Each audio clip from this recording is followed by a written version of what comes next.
السلام علیکم، خوش آمدید۔ اگر آپ سعودی عرب میں رہتے ہیں اور یہاں کے نئے قوانین اور حالات حاضرہ سے واقف رہنا چاہتے ہیں تو ہمارے چینل دا ایکسپیکٹ نیوز کو سبسکرائب کریں اور بیل کے بٹن کو ضرور دبا دیں تاکہ آپ کے پاس ہماری بر وقت اپڈیٹس پہنچتی رہیں۔ ویڈیو کو پورا دیکھا کریں تاکہ آپ پوری معلومات سے فائدہ اٹھا سکیں۔ آج کے اس ویڈیو میں آپ کے لیے ایک تحقیق اور ایک سبق آموز واقعہ لے کر آئی ہوں۔ انشاءاللہ اس سے آپ بہت فیض حاصل کریں گے۔ تو شروع کرتے ہیں دلچسپ اور سبق آموز واقعے کے ساتھ۔ خلیفہ ہارون الرشید عباسی خاندان کے 5ویں خلیفہ تھے۔ عباسیوں نے طویل عرصے تک اسلامی دنیا پر حکومت کی، لیکن ان میں سے شہرت صرف ہارون الرشید کو نصیب ہوئی۔ ہارون الرشید کے دور میں ایک بار بہت بڑا قحط پڑ گیا۔ اس قحط کے اثرات سمرقند سے لے کر بغداد تک اور کوفہ سے لے کر مراکش تک ظاہر ہونے لگے۔ ہارون الرشید نے اس قحط سے نمٹنے کے لیے تمام تدبیریں آزما لیں۔ اس نے غلے کے گودام کھول دیے، ٹیکس معاف کر دیے، پوری سلطنت میں سرکاری لنگر خانے قائم کر دیے اور تمام امراء اور تاجروں کو متاثرین کی مدد کے لیے موبلائز کر دیا۔ لیکن اس کے باوجود عوام کے حالات ٹھیک نہ ہوئے اور ان میں کوئی بہتری نظر نہیں آئی۔ ایک رات ہارون الرشید شدید ٹینشن میں تھے، انہیں نیند نہیں آ رہی تھی۔ ٹینشن کے اس عالم میں انہوں نے اپنے وزیر اعظم یحییٰ بن خالد کو طلب کیا۔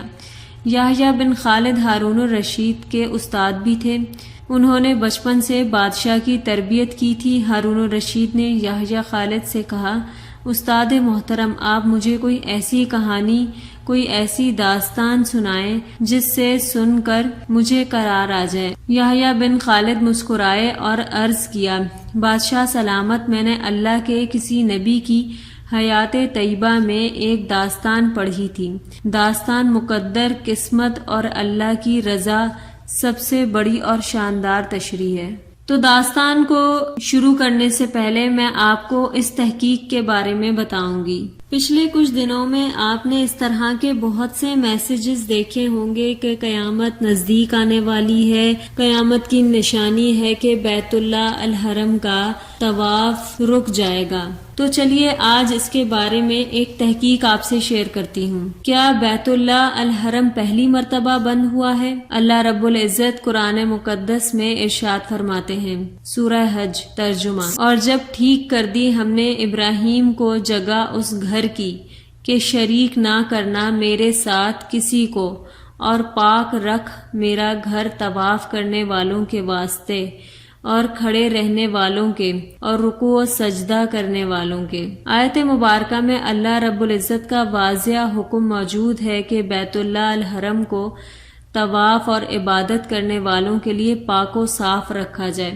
اب جو احباب چند دنوں سے مسلسل یہ سوال اٹھا رہے ہیں کہ حرم کعبہ کو بند کیا گیا ہے، ان کا ایمان کمزور ہے یا یہ قیامت کی نشانی ہے؟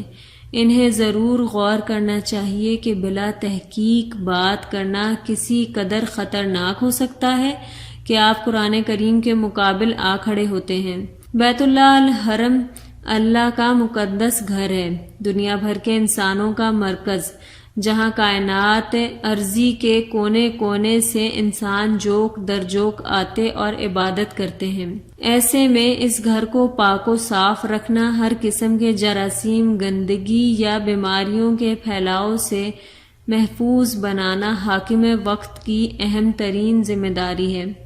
اب جبکہ وائرس سے بچنے کی احتیاط کے پیش نظر بیت اللہ شریف کے گرد مطاف کو خالی کرایا گیا تو بعض احباب کی طرف سے سوال ہوا کہ تاریخ میں پہلی بار ایسا ہوا ہے کہ اللہ کے گھر کا طواف رک گیا ہے۔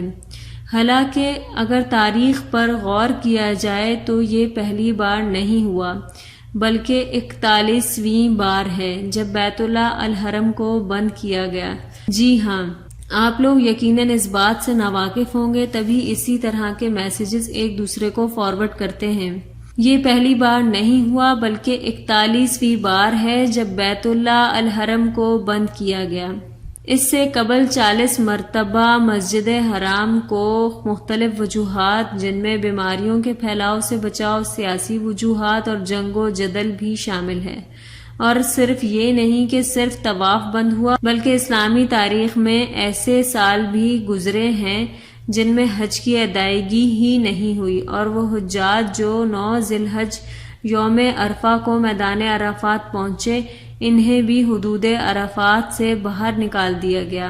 ہم ذیل میں 40 میں سے 15 مواقع کا مختصراً ذکر کر رہے ہیں جب بیت اللہ الحرم بند ہوا۔ اس کی تفصیل میں پوری کتاب لکھی جا سکتی ہے، اور اگر 40 کا ذکر کرنے بیٹھے تو ویڈیو کا اختتام بہت ہی مشکل ہو جائے گا۔ تو شروع کرتے ہیں۔ نمبر 1، 251 ہجری یوم عرفہ کے دن لڑائی کے سبب حج کو ہی معطل کر دیا گیا اور حج ادا ہی نہیں ہوا۔ نمبر 2، 317 ہجری مطاف میں کرمتا کی لڑائی اور حجر اسود کی ڈکیتی کے سبب مطاف بند کر دیا گیا۔ نمبر 3، 372 ہجری خلافت بنی عباسی اور بنی عبید کے وقت عراق میں فسادات کے سبب مکہ کی حکومت نے عراقیوں کے حج پر مکمل پابندی لگا دی۔ نمبر 4، 428 ہجری صرف مصر سے آنے والے حجاج نے حج ادا کیا، باقی مقامات کے حجاج پر پابندی تھی۔ نمبر 5، 650 ہجری میں 10 سال کی پابندی کے بعد پہلی مرتبہ اہلیان بغداد عراق حج ادا کرنے حجاز مقدس آئے۔ نمبر 6، 655 ہجری میں اہل حجاز یعنی مکہ و مدینہ اور ارد گرد میں بسنے والے تمام مسلمانوں پر حج ادائیگی پر پابندی لگا دی گئی اور اہل حجاز نے حج نہیں کیا۔ نمبر 7، 1814 میں مکہ اور حجاز میں طاعون کی وبا پھیل گئی اور طاعون کے مرض سے 8000 سے زائد افراد ہلاک ہوئے، جس کے بعد مسجد حرام کو عبادت کے لیے مکمل بند کر دیا گیا تا وقت یہ کہ طاعون کا مرض مکمل طور پر ختم نہ ہو گیا۔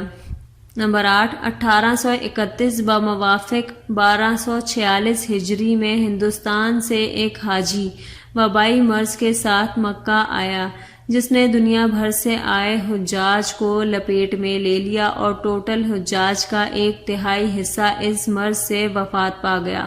نمبر 9، 1837 موسم حج میں ایک شدید قسم کے وائرس نے حملہ کیا۔ وائرس 3 سال تک مسلسل حجاز کے لوگوں کو متاثر کرتا رہا، 1840 میں جا کر ختم ہوا۔ نمبر 10، 1845 وائرس کے بھائی کولیریا وائرس نے حجاج پر حملہ کیا اور پھر 1865، 1850، 1883 ایام حج میں حجاج پر حملہ آور ہوتا رہا۔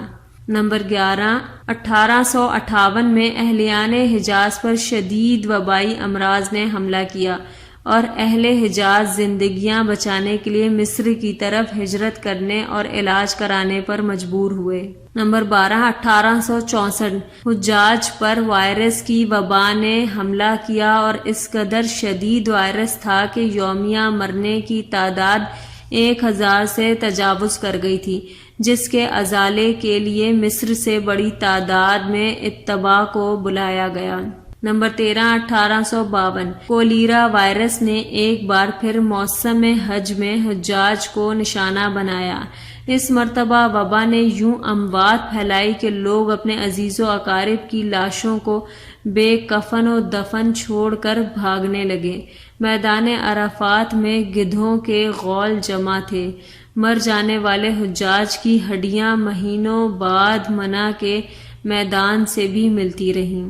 نمبر 14، 1895 میں مدینہ منورہ سے آئے حجاج ٹائیفائڈ بخار کا شکار ہو گئے اور ان کی حالت اتنی نازک ہو گئی تھی کہ منی تک پہنچ ہی نہیں پائے۔ اس سال منی کا قیام حج کے دوران نہیں ہوا۔ نمبر 15، 1987 میں موسم حج میں حجاج اکرام میں ہیضہ کی وبا پھیل گئی اور ہیضہ کے سبب 10,000 حجاج فوت ہو گئے اور اس دوران بھی حرم کو وبا سے پاک کرنے کے لیے بند کیا گیا۔ ٹوٹل 40 میں سے 15 مثالیں آپ حضرات کے سامنے رکھی گئی ہیں جن میں حرم کو بند کیا گیا۔ اوپر بیان کردہ آیت اور پھر ان واقعات پر غور کرنے کے بعد آپ بتائیں کہ ہم میں کس قدر غلط خبریں عقیدے کا درجہ حاصل کر چکی ہیں۔ عقیدہ رکھنا کہ طواف کا رک جانا قیامت کی نشانی ہے، یہ سب اغلاط العوام ہے۔ اس بنیاد پر سعودی حکومت کے اقدام پر تنقید کرنا بھی سمجھ سے بالاتر ہے۔ سعودی حکومت کا موجودہ اقدام مکمل طور پر موجودہ وقت کی ضرورت کے مطابق ہے۔ تو چلیے اب واپس چلتے ہیں ہارون الرشید کی کہانی کی طرف۔ ہارون الرشید نے یحییٰ خالد سے کہا، استاد محترم، آپ مجھے کوئی ایسی کہانی، کوئی ایسی داستان سنائیں جسے سن کر مجھے قرار آ جائے۔ یحییٰ بن خالد مسکرائے اور عرض کیا، بادشاہ سلامت، میں نے اللہ کے کسی نبی کی حیات طیبہ میں ایک داستان پڑھی تھی۔ داستان مقدر قسمت اور اللہ کی رضا کی سب سے بڑی اور شاندار تشریح ہے۔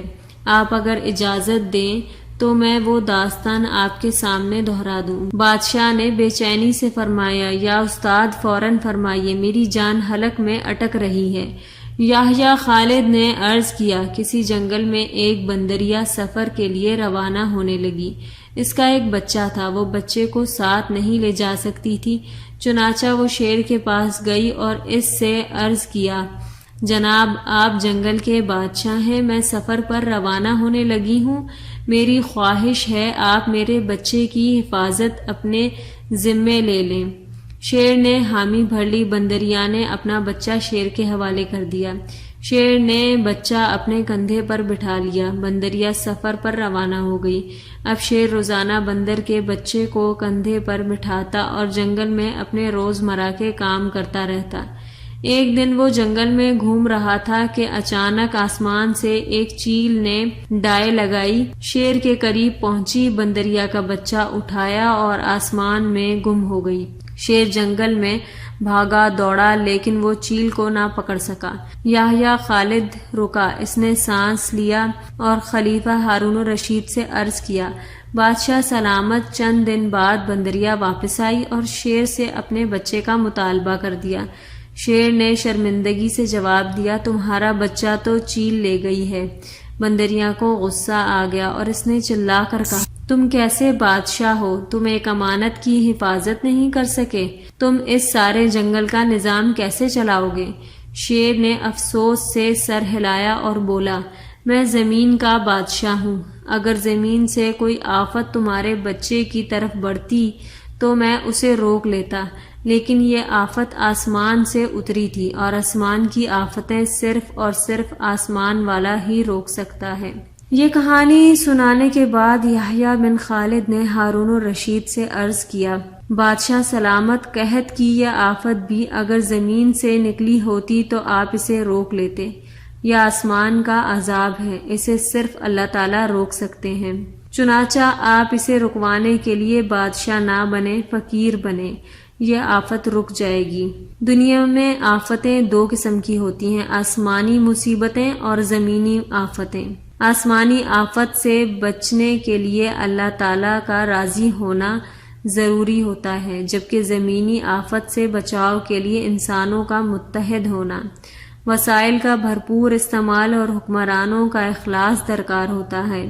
یحییٰ بن خالد نے ہارون الرشید کو کہا تھا، بادشاہ سلامت، آسمانی آفتیں اس وقت تک ختم نہیں ہوتی جب تک انسان اپنے رب کو راضی نہیں کر لیتا۔ آپ اس آفت کا مقابلہ بادشاہ بن کر نہیں کر سکیں گے، چنانچہ آپ فقیر بن جائیں، اللہ کے حضور گر جائیں، اس سے توبہ کیجیے، اس سے مدد مانگیے۔ دنیا کے تمام مسائل اور ان کے حل کے درمیان صرف اتنا فاصلہ ہوتا ہے جتنا ماتھے اور جائے نماز میں ہوتا ہے، لیکن افسوس ہم اپنے مسائل کے حل کے لیے 7 سمندر پار تو جا سکتے ہیں لیکن ماتھے اور جائے نماز کے درمیان موجود چند انچ کا فاصلہ طے نہیں کر سکتے۔ تو بہت ہی دکھ اور افسوس کے ساتھ آج کی اس دلچسپ موضوع کے ساتھ اختتام کرتی ہوں۔ آپ سب لوگ جو بات میں سمجھانا چاہتی تھی وہ ضرور سمجھ گئے ہوں گے، اور آپ سب صرف اپنے اللہ کو راضی کرنے میں لگ جائیے اور ہمیں بھی اپنی دعاؤں میں یاد رکھیے۔ جزاک اللہ۔ معزز سامعین، آپ سے گزارش ہے کہ جن لوگوں نے ابھی تک ہمارے چینل کو سبسکرائب نہیں کیا ہے وہ ہمارے چینل کو سبسکرائب کر دیں۔ یہ بالکل فری ہے، اس کے بالکل پیسے نہیں لگیں گے، اور اگر ہمارا ویڈیو پسند آیا ہے تو ہماری انفارمیشن اپنے دوست و احباب کے ساتھ شیئر اور لائک کرنا نہ بھولیں۔